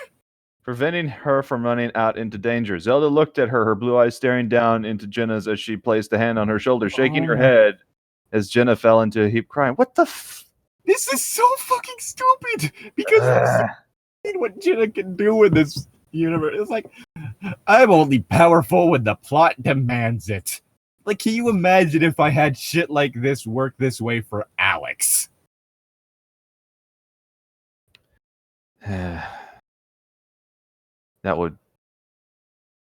there's not even an emotional justification for why it would be like that. Why it would be like this. Nothing, it's not like she just watched one of her kids die and it broke her. No, her kids are all alive right now. She's apparently just standing there before they're crying before the battle has even begun at a safe distance. Zane, now it's your line. Oh boy.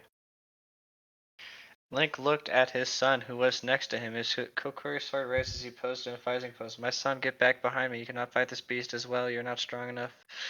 Link yelled, his eyes continuing to watch Ganondorf as he advanced closer. But father, I'm 13 years old. I've been training since I was 6 when you and mother gave me the Kokiri sword when I became of age. Ganondorf is upon them and then immediately stabs the kid. The kid is bitch slapped with the sword into a doesn't nearby kill the child, building. he hunts him. No. He punches him so hard that the kid explodes. Just. Also, I love it when children talk in exposition. Dear God, is he one of the human characters from Godzilla King of the Monsters?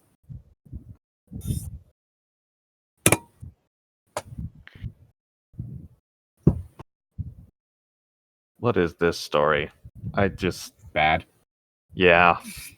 The end of an era. I think I'm ready to test my skills in battle, Link Jr. yelled back.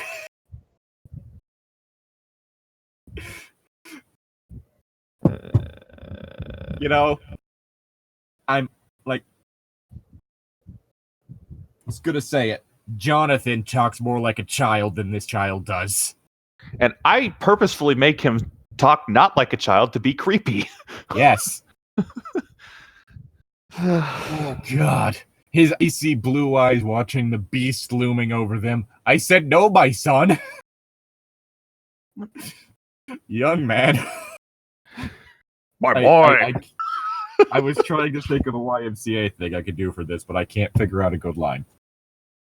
Da-da-da-da-da-da. Now get back behind me now. No, that wouldn't work rhythm-wise. Yeah, true. Link returned, his expression turning serious. So stupid. Yeah, Just a cackling laugh surrounded them. Okay, so he says now twice, and now he's turning. Now get back behind me now. So the boy wants to try and fight me, eh? So the boy wants to try and fight me, eh? I can't wait to go to Tim Hortons after this.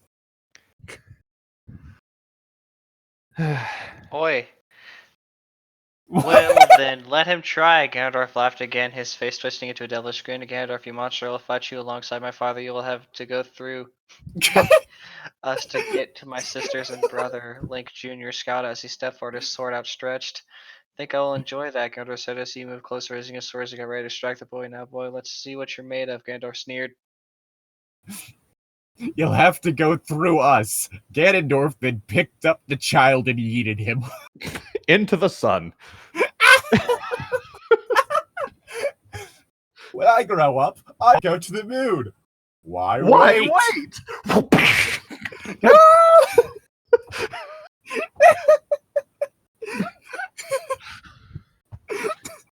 That's reminding me of happier things. Your story should never be to the point to where we have such a hard time taking it seriously that this is immediately what comes to mind. Just then, another figure moved out from behind Link. The second youngest, an 11-year-old blonde, stepped forward as she dried her tears. Fucking took her long enough, little bitch. And talking about a child. This 11-year-old little fucking idiot, like little fucking coward. Stand up and fight you, you little shit. Wow. Okay.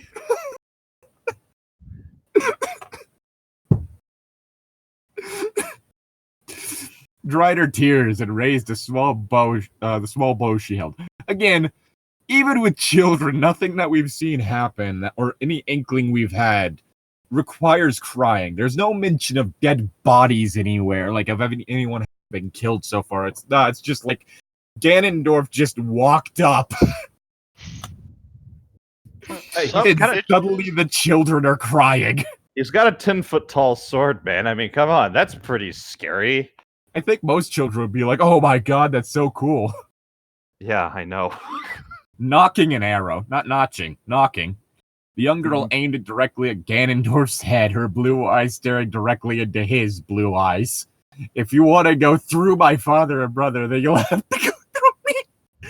He then picked her up, threw her, and then picked up Link and her older brother and threw them. Yeah. Knocking an arrow actually is a correct term. Is it the correct one? I thought it was notching.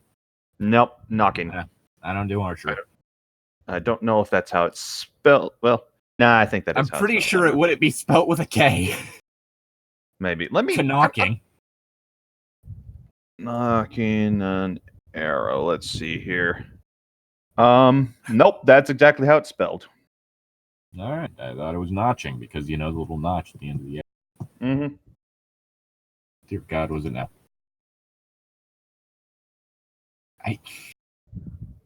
The girl cried, ready to strike. So you are a brave little one, but that is not going to save you, Ganondorf mused, his red eyes eyeing the young girl. Eliesia, get back now. I could not risk loosing you as well, Link yelled, his face filling.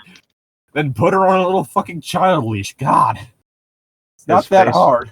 His face filling with fear as he eyed his young daughter, getting ready to join their battle. No, father, I will not, Ilyesia returned. I will not sit back and let this monster hurt you and Link. You know what I just realized this is like? Hmm.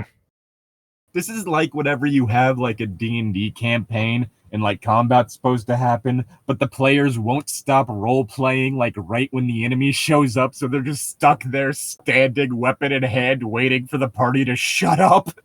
Ah, it's an anime. I was gonna say it was like D&D. Mm-hmm.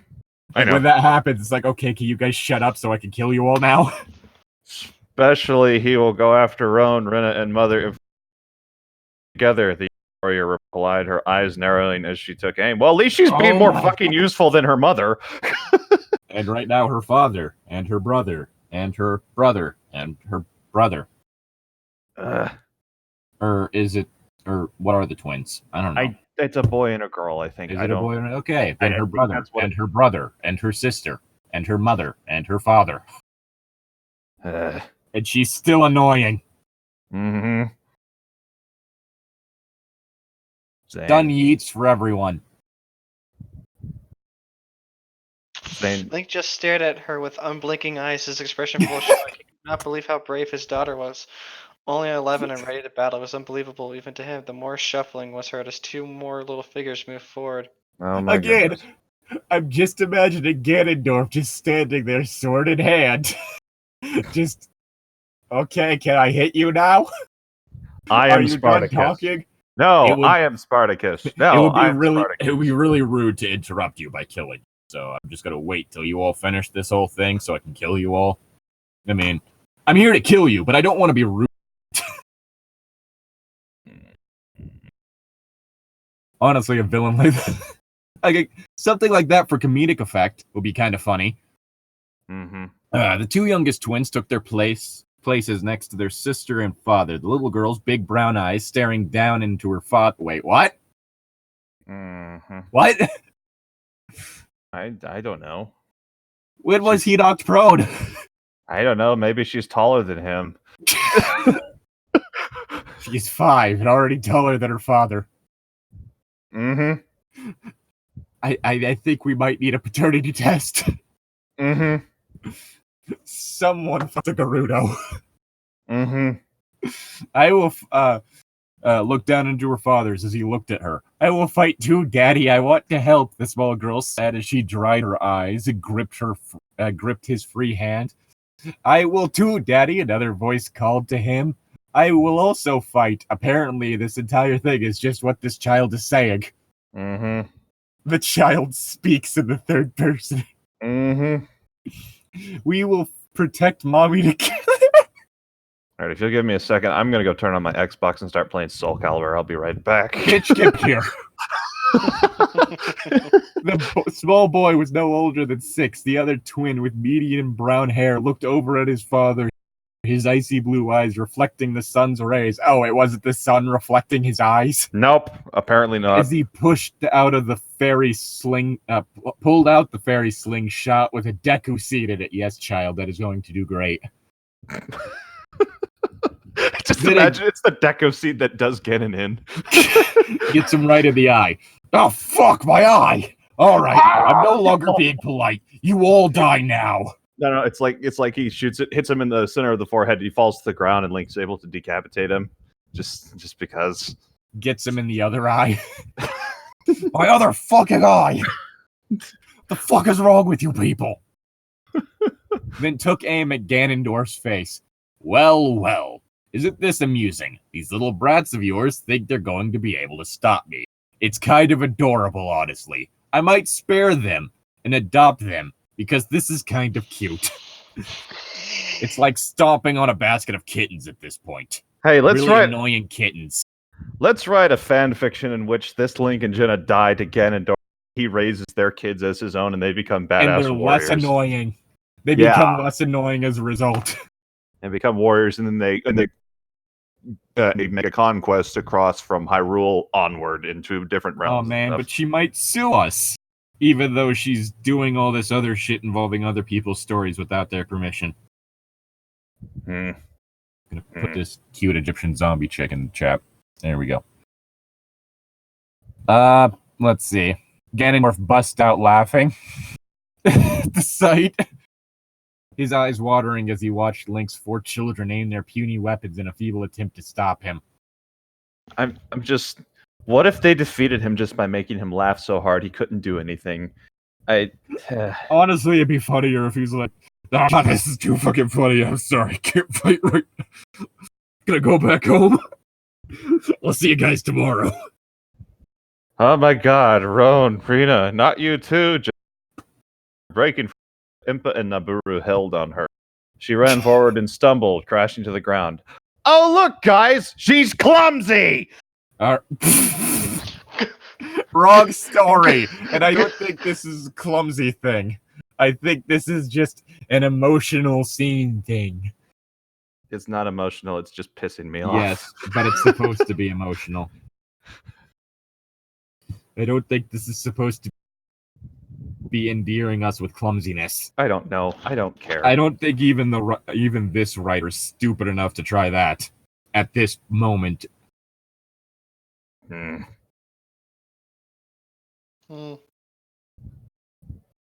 It's your line, Zane. Look, I know you don't want to read, but wait, did you lose your place again? Looking up, she saw her children standing there in the midst of the evil beast that was closing on them. We'll be okay, Mammy. Rina called. Don't worry about us. That's not how you spell midst. In the mists of the evil beast, as he had recently farted.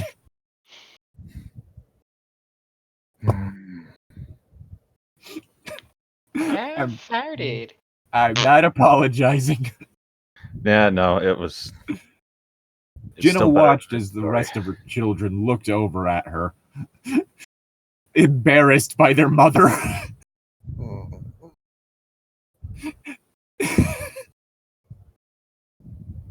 Now I'm just thinking back to the spider things. Each giving her a comforting glance before returning their stares again. I just...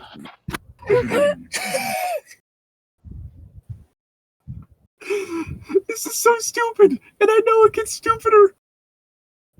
Jenna stretched out her hand, pleading for her children to come to her, but it was for no avail. Please help! I twisted my ankle on that fall. I can't get back up. I've fallen and I can't get up. Fuck, call life alert.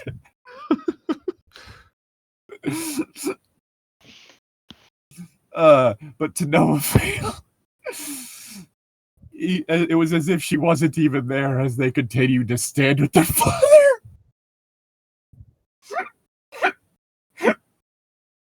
So irrelevant in your own story. No, it's not her story. It's the goddess Skaliana's story.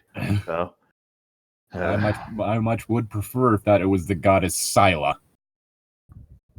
Because then we'd have a giant dragon lady with tentacles living in the sea, eyeing their opponent wiry, ready to strike. I don't know what word you were looking for there, but that wasn't it. Yeah, no. Riley? I don't know. Riley Coyote? I don't think it'd be wiry.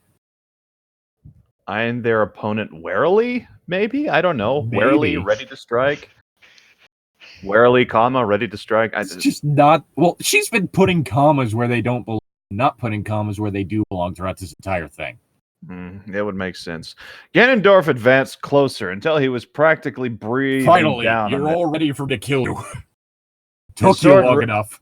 his sword raised in front of him as he prepared to strike them down. Oh, Might look, it be raised more above him, preparations. then? Not in front? No, because just saying that it was raised in front of him just makes me picture his arm outstretched and sword in hand like that. Just like, up, I'm gonna walk into you with it. Yeah, I'm just hold on. I'm just imagining him taking hold on a sec, I need to find it. Okay. I'm just imagining him taking taking out the trash. No, taking this stance. Like, hold on a second, it's loading. It's just this stance, like in front of him, and then just walking slowly forward, slowly impaling him. Yeah, it's really not my fault you guys died. You could have easily done that. Just standing over the corpses. Mm-hmm.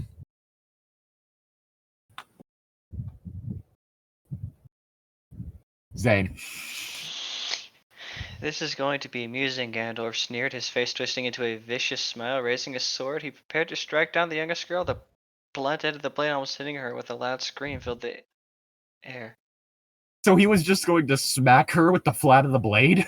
Yeah, just break her back. I mean, he doesn't even need to stab her. Gandalf goes hard. Yeah, just like, why waste getting your sword dirty when you could just break her neck and be done with it? doing that and using that to like smack the infant into one of her siblings, or using it to throw the infant. Just Four. Is it fucking golf swing?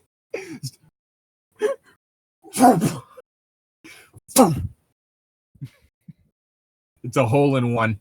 Ended up putting her through someone's window. You successfully fenestrated the child.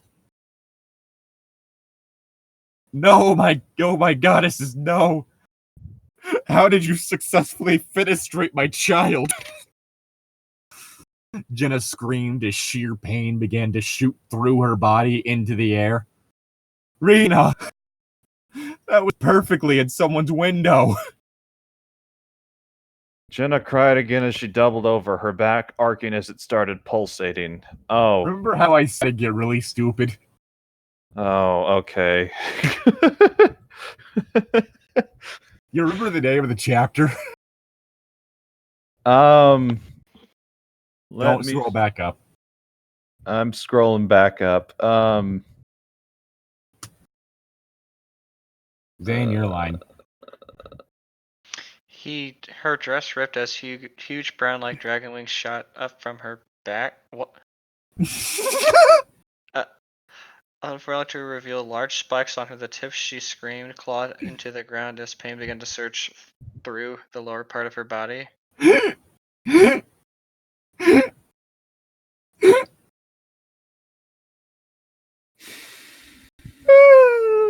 Her dress ripped again as a long lion's tail sprang out, the tips sprouting a puff of dark brown fur. Her legs budged, ripping her dress yet again as her legs grew longer, her feet changing into the feet of a gargoyle, the skin changing as short brown fur sprang up, slowly covering her body. What the actual fuck? Finally, a payoff to all those tiger references.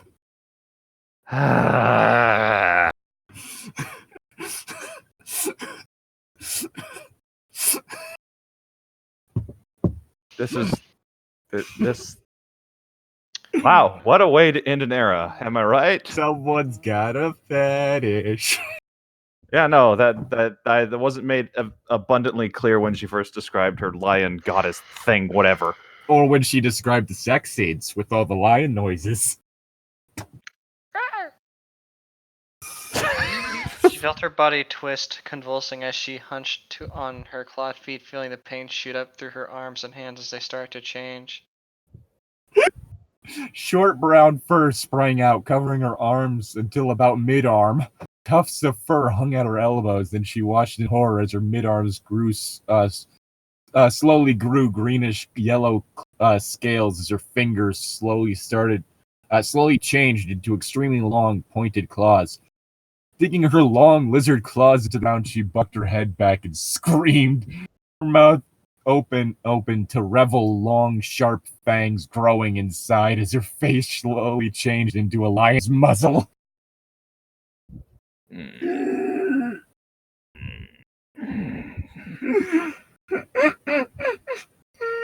Fuck this story.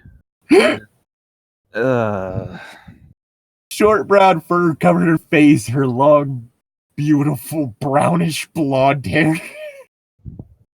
Don't you love it when someone specifically describes their self-insert as beautiful? Changed into a long, ragged white mane as cat ears slowly replaced her human ones. Then the creature's eyelids popped open, revealing eerie green eyes inside, the black slits piercing deep into the soul. A monster, I've turned into a monster.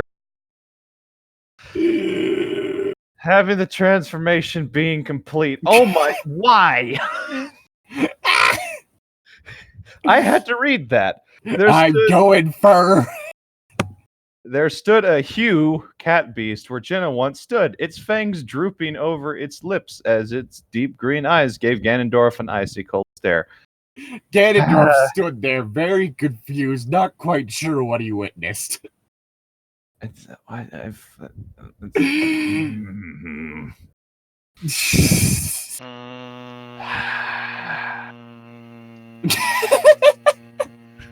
Zane, are you broken?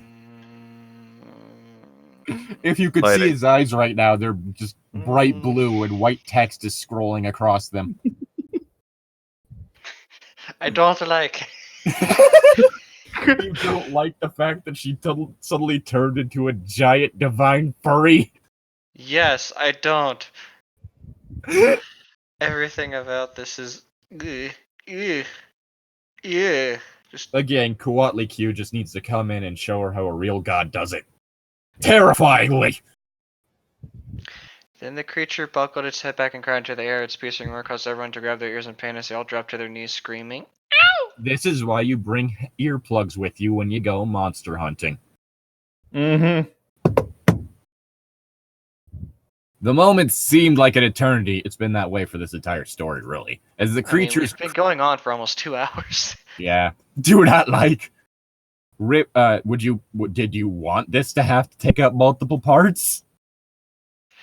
I wanted this to never happen in the first place. As the creature's cry ripped through their ears off, the throbbing pain making their eardrums feel like bursting as if this was the opening scene of Christine or some shit. Then all went dead as the creature lowered its Everyone head died! and looked at Ganondorf once more. With an evil look on the creature's face, it arched its back, pulling its clawed hands and feet together, wings outstretched. Ugh. Oh my god! Oh, look! There's more! With a loud hiss, the creature started to undergo another transformation. Okay, Oh, you at God. least do some fighting as Super Saiyan 1 before you go into Super Saiyan 2. You don't just stand there, scream, and immediately go into Super Saiyan 2.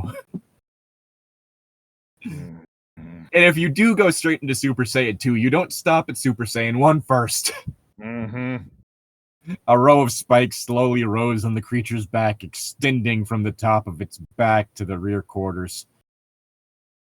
Then it stretched out its tail as another row of smaller spikes rose up near the tip of its tail, while a horn rose up on its face above the eyes.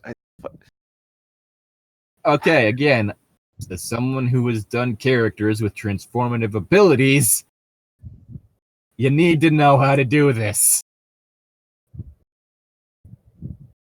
Oh, God. Zane. Opening its mouth, the fangs grew teenier, turning into snake fangs as the stacks inside the creature's mouth filled up with deadly poison. Yep. Either tasty tea or deadly poison. Either way, it's delicious. Looking back up, the creature's green eyes changed into a hollow, less blood red. I have no idea what that means. as if no pupils ever existed inside its eye sockets. This is cancer. With a sneer, the creature... More sneering!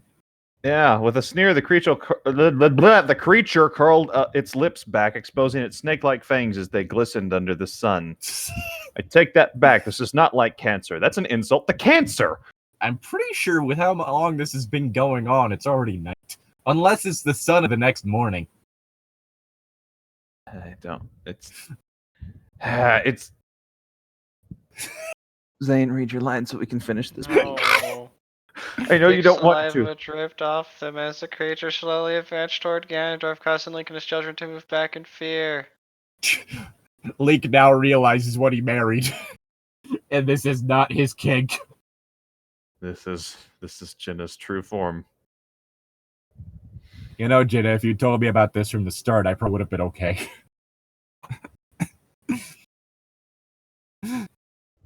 It's hollow-less. God damn, that gets stupider every time you say it. Blood red eyes sent soul-piercing shivers down Link's spine as the creature looked over at him. Yeah, you're scaring the guy who bears the Triforce of Courage. Get back, Link. Ganondorf is mine. He hasn't done anything yet. The creature hissed. Its voice sounded like something straight from hell. You mean... I mean, that's an insult to hell, really. I'm going to kill him myself. All Link could do was move back in disbelief as Jinna, his beloved wife, still inside that creature. Was Jinna, his beloved wife, still inside that creature? Was she still alive? Does it matter? This was her all along, Link. Just accept that, kill it, and move on. Apparently she was too stupid to realize it. His blue eyes filled with fear as she... Oh, wait, nope. I think that's my line. That's your line. Yeah, his blue eyes filled with fear as he rallied his children and pushed them away. The two youngest crying, screaming for their mother's return. Oh god, this is stupid. Then the creature returned its deadly glare back on Ganondorf, snarling. Its thick saliva dripped out its mouth, its intentions clear upon its face. It's over now, Ganondorf. Come and meet your fate. This is beyond your regular stupid. This is advanced stupid. I'm still just imagining Ganondorf just still processing this whole thing like, what the fuck is going on? I just came here to kill my mortal enemy, and now I gotta deal with this shit. The cat beast snarled, its teeth bared as it advanced closer. Grr. So you think you can beat my best beast? Fuck? So you think you can fuck? Ganondorf mused, his red eyes staring down into the creature's hollow-less ones. You really don't know what you're messing with. This is so fucking stupid.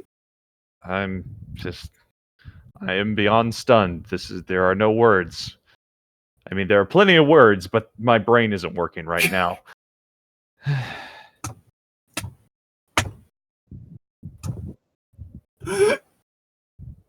Zane. No. Yes. The creature stared its face, turning into a vicious grin. The poison contained inside my sack. It's 10 times deadlier than that of the black mamba snake. How the fuck do you know this? Ganondorf doesn't know what a black mamba is, so he doesn't care. I have just adopted this new form. I instantly know what it does.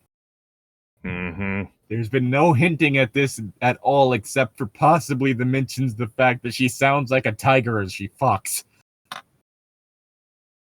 One prick from my claws or fangs means instant death. The creature... You know he could have a poison immunity. The creature said in a long hiss as it bucked its head back and opened its mouth, expelling a long spray of the deadly poison right at Ganondorf. Again, I'd like to point out that in canon, the only things that can really hurt Ganondorf are sacred weapons. Mm-hmm. Granted, she is technically now apparently adopting the form of a god, so who the fuck knows? I don't care anymore. Like, The ground sizzled as its poison ate into it, sending long tendrils of smoke into the air. You mean acid? Is No, that proof enough? The creature hissed again. No. Ganondorf's eyes widening, the red pupils shrinking with a slight fear. Dude, you have the freaking Triforce of Power embedded in you. Just blast her and be done with it. Just angrily stomp your foot and collapse the area around you. You are a very powerful pig man. Or just Doria! You could do many things to deal with this. You haven't tried anything yet. This is so stupid. You've written a fight scene without fight. And not even in a clever way. I can think of several ways to do fight scene without fight. Most of it involves actually well done build-up.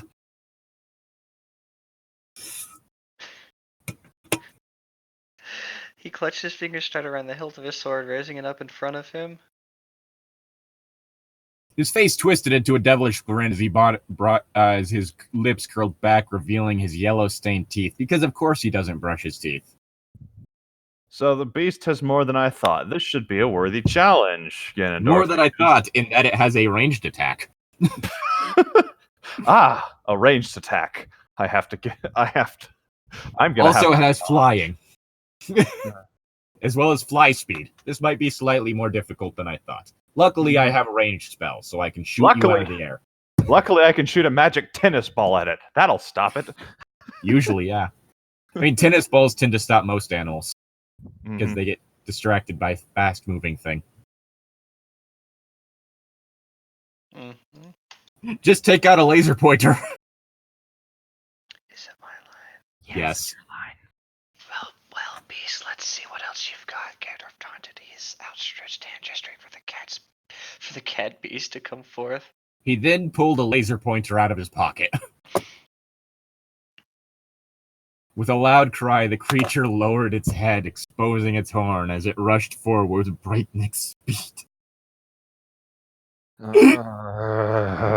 Just before the creature connected with Ganondorf's chest, he sidestepped, causing the creature to come to a skidding halt several steps behind him. Toro! Ha He then chopped off her legs.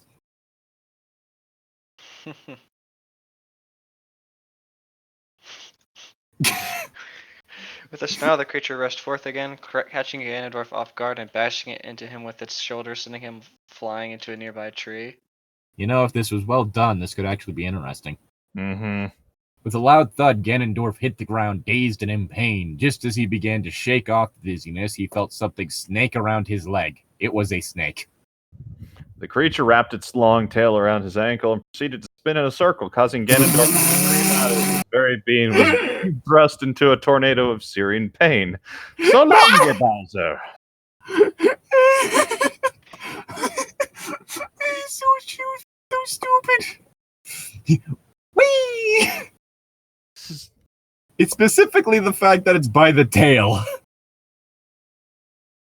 Its tail grabbed his ankle and just swung him around like it's nothing. Yes, it's the fact that she has a hold of him using her tail. Okay. If it were the hand, the spin thing could work. But the fact that it's the tail just makes the image very stupid.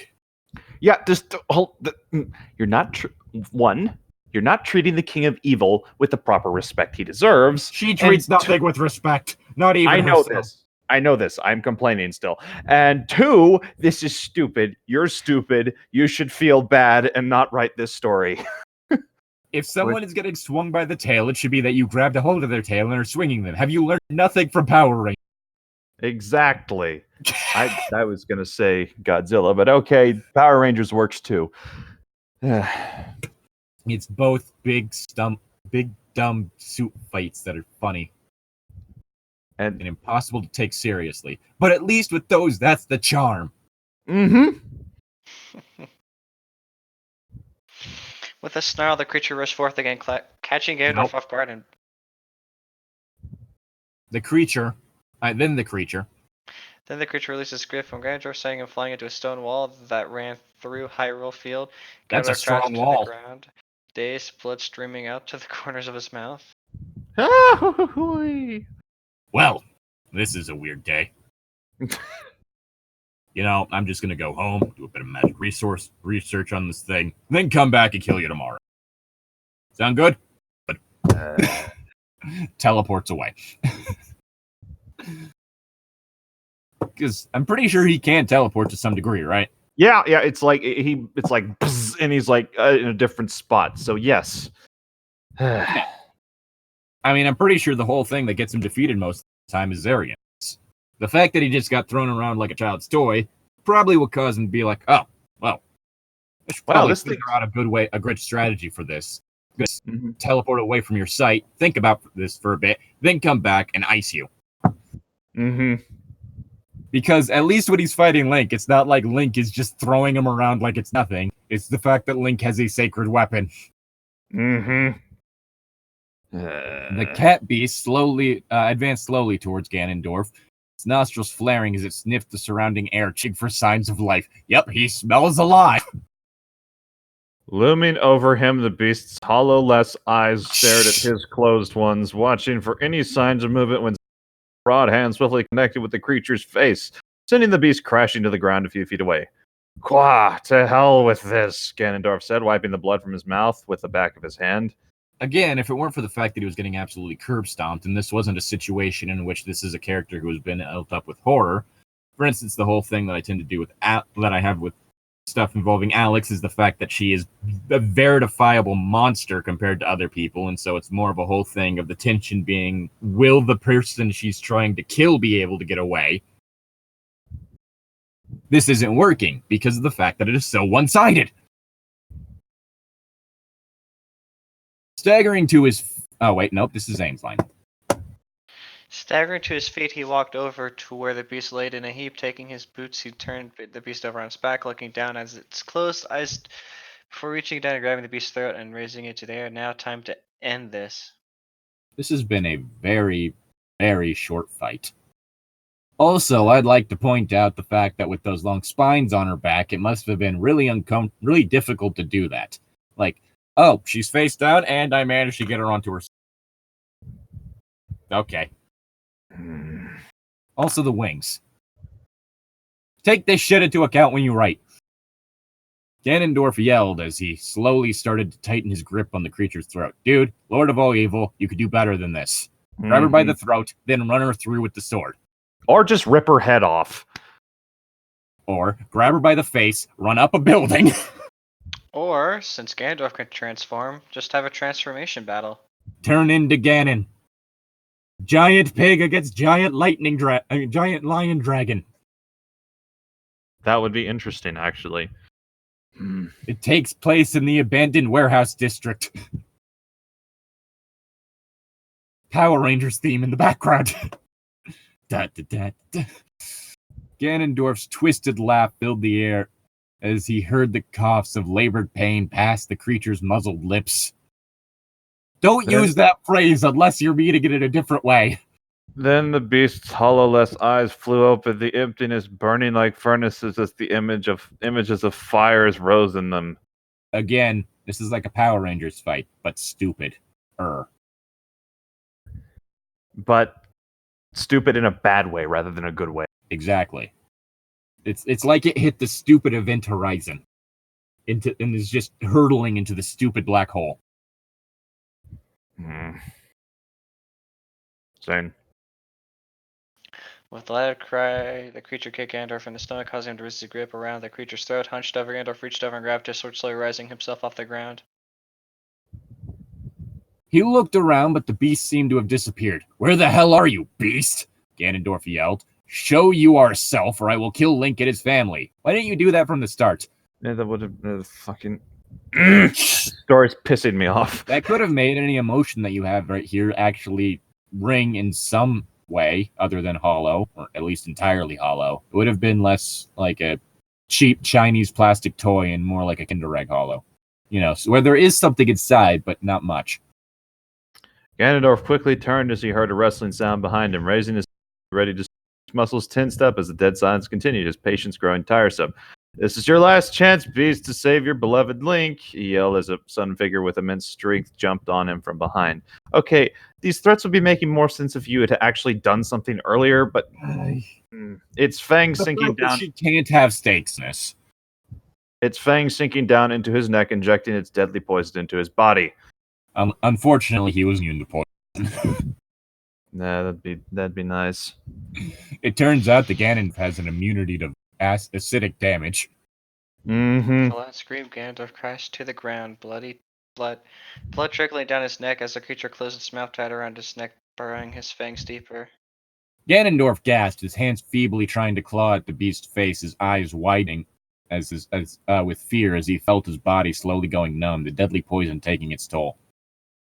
Despite the fact that whenever it hit soil, it dissolved it, so really it should be that he ended up getting decapitated by his neck turning into goop. His throat should be melting. With one last attempt, Ganondorf reached around and ripped the creature off of him, causing blood to gush from the massive neck as he thrust the creature across the ground, sending the beast into a skidding halt a few feet away. Yeah, with her, it's like if she throws him, it's a long way away, but when he throws her, it's like not very far away. Again, this sort of thing would work better if it were a whole thing of, yeah, this character is fucking terrifying. So even biggest bads are fucking terrified. But no. Oh, you have this big bad villain, and they're fucking scared for their life, and this is more of a self-defense trying to survive thing than them actually trying to take over. Ganondorf could actually be being Ganondorf and kicking the shit out of this stupid beast. Or that. One of the two.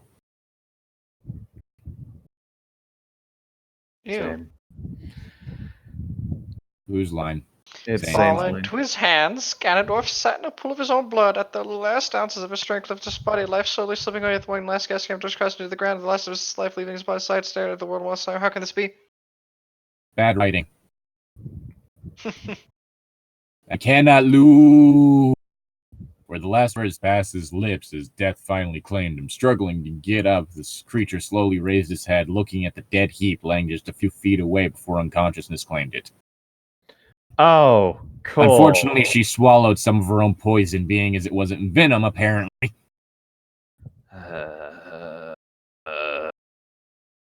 This story. And we will never have to deal with Link's Queen again, probably. I hope so. See y'all next time. And the goddess Coatlicue came in and ripped her in half. And then feasted upon her dead flesh. There, better ending.